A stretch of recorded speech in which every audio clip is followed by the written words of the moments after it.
Hello friends, good morning. আজকে মঙ্গলবার, সবাইকে হনুমান জয়ন্তীর অনেক অনেক শুভেচ্ছা। আজ দেখো সকাল সকাল উঠে গেছি, তাই দেখো আকাশটা খুব সুন্দর লাগছে, রোদ উঠেনি সেরকম।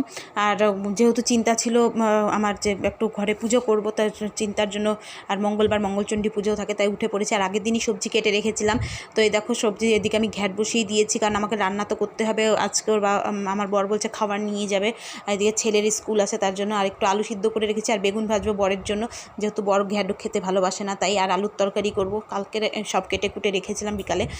তো এই যে রান্না করব। আর এদিকে ছেলে শুয়ে আছে। তো আমার শাশুড়ি তো আগেই উঠে ঘরবাড়ি মুছে পুজোও দেয়নি, খালি পুজোর ঠাকুর ঘরটা গুছিয়ে রেখেছে। নিচে আমাদের যেহেতু মন্দির, সেখানে মঙ্গলচণ্ডী পূজা হয়, তো সেখানে গেছে পুজো করতে, পুজোর জোগাড় করতে। আর আমি বলেছি যে আমি পুজোটা আজকে এখানে করে দেবো লোকনাথ বাবার। তো এখানে পুজো আমারও দেরি হয়ে যাবে। তারপরে দেখো 6:30 বাজে, মোটামুটি আমার রান্না কমপ্লিট। রান্নার ভিডিও দিতে পারবো না, কারণ নাহলে দেরি হয়ে যাবে, ভিডিও দিতে গেলে আর ভিডিও অনেক বড় হয়ে যাবে, আর সময়ও আজকে